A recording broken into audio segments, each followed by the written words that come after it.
Day 21 Daily Vlogs. Hi guys, welcome to Kushala. ಬೆಳಿಗ್ಗೆ ಎದ್ಬಿಟ್ಟು ಸ್ನಾನ ಮಾಡಿ ಟಿಫನ್ ಮಾಡಿಸಿದ ನಡ್ಕೊಂಡು ಹೋಗ್ತಾರೆ. ಬ್ಯೂಟಿಫುಲ್ ಗಿಡ ಕಾಣಿಸ್ತು. ಹಂಗೆ ಸೀದೋಗಿ ನಮ್ಮ ಇನ್ಸ್ಟಿಟ್ಯೂಟ್ ವರ್ಕ್ ಎಲ್ಲ ಮಾಡಿಬಿಟ್ಟು ಹಂಗೆ ಸೀದಾ ಕ್ಲಾಸಸ್ ಮುಗಿಸ್ಕೊಂಡು ಸೀದಾ ನಮ್ಮ ಬಂದಿದ್ದು PG ಧನುಷ್ PGಗೆ ಬಂದೆ. ಹಾಲಿಡೇಸ್ ಕೊಟ್ಟಿದ್ರು. ಹಂಗೆ ಲಗೇಜ್ ಎಲ್ಲ ತಗೊಂಡು ದೀಪಾವಳಿಗೆ 3 days ಕೊಟ್ಟಿದ್ರು. ಲಗೇಜ್ ತಗೊಂಡು ಸೀದಾ ಹೋಗಿ ತತ್ತಿಗುಪ್ಪೆ ಮೆಟ್ರೋ ಸ್ಟೇಷನ್ಗೆ ಹೋದೆ. ಒಳಗಡೆ ಹೋದೆ. ಮೆಟ್ರೋ ಬಂತು. ಹಂಗೆ ಮೆಟ್ರೋ ಒಳಗೆ ಹತ್ಕೊಂಡ್ಬಿಟ್ಟು ಫುಲ್ ರಶ್ ಗುರು. ಹಂಗೆ ನಿಂತ್ಕೊಂಡ್ಬಿಟ್ಟು ಸೀದಾ ಹೋಗಿದ್ದು ನಾಡಪ್ರಭು ಕೆಂಪೇಗೌಡ ಮೆಜೆಸ್ಟಿಕ್ ಹೋದೆ. ಇಲ್ಲಿ ಬಿಟ್ಟು ಅಲ್ಲಿಂದ ಸೀದಾ ಮೇಲ್ಗಡೆ ಫುಲ್ ಜನ ಇದ್ದಾರೆ. ಮೇಲ್ಗಡೆ ಹೋದೆ. ಫುಲ್ ಮೇಲ್ಗಡೆ ಹೋಗ್ಬಿಟ್ಟು ಅಲ್ಲಿಂದ ಮೆಟ್ರೋ ಸ್ಟೇಷನ್ ಹೋದೆ. ಒಳಗಡೆ ಎಲ್ಲ ನೋಡ್ಬೋದು. ಮೆಟ್ರೋ ಸ್ಟೇಷನ್ KSRTC ಬಸ್ ಸ್ಟ್ಯಾಂಡ್ಗೆ ಬಂದೆ. ಸೀದಾ ಒಳಗಡೆ ಹೋದೆ. ಸೀದಾ ಬಂದಿದ್ದು ಕಲಂ ಹೋಟ್ಲಿಗೆ ಬಂದೆ. ಒಳಗಡೆ ಹೋದೆ. ಫುಲ್ ಜನ ಗುರು. ಹಂಗೆ 1 plate ಪೂರಿ ತಗೊಂಡು ತಿನ್ಬಿಟ್ಟು ಸೀದಾ ಬಂದಿದ್ದು ಪಾಗಡ ಬಸ್ ಇತ್ತು ನಮ್ದು ಬಸ್ಸು. ಹಂಗೆ ಎತ್ಕೊಂಡ್ಬಿಟ್ಟು ಒಳಗಡೆ ಹೋಯ್ತಂತ ಕುತ್ಕೊಂಡು ಸ್ವಲ್ಪ ಫುಲ್ ಟಿಕೆಟ್ ತಗೊಂಡೆ. ಪಾಗಡ ತಗೊಂಡು ಫುಲ್ ಸ್ವಲ್ಪ ಹೊತ್ತು ಆಮೇಲೆ ಬಸ್ ಮೂವ್ ಆಯ್ತು.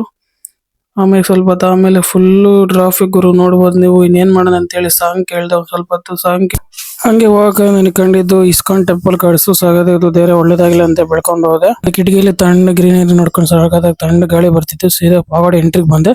ಸೀದಾ ಹೋಗಿದ್ದು ಪಾಗಡ ಬಸ್ ಸ್ಟ್ಯಾಂಡ್ ಒಳಗಡೆ ಹೋದೆ. ನಮ್ಮೂರು ಬಸ್ ಇತ್ತು, ಚಳ್ಳಕೆರೆ ಬಸ್ಸು. ಒಳಗಡೆ ಹತ್ಕೊಂಡೆ. ಹಂಗೆ ಬಸ್ ಮೂವ್ ಆಯ್ತು. ಒಂದ್ ಸ್ವಲ್ಪ ಹೊತ್ತು ಆಮೇಲೆ ನಮ್ಮೂರು ಬಂದೆ ಗುರು. ನಮ್ಮ ಅಂಗಡಿ ಬಂದೇ ಬಿಟ್ಟೆ ಗುರು.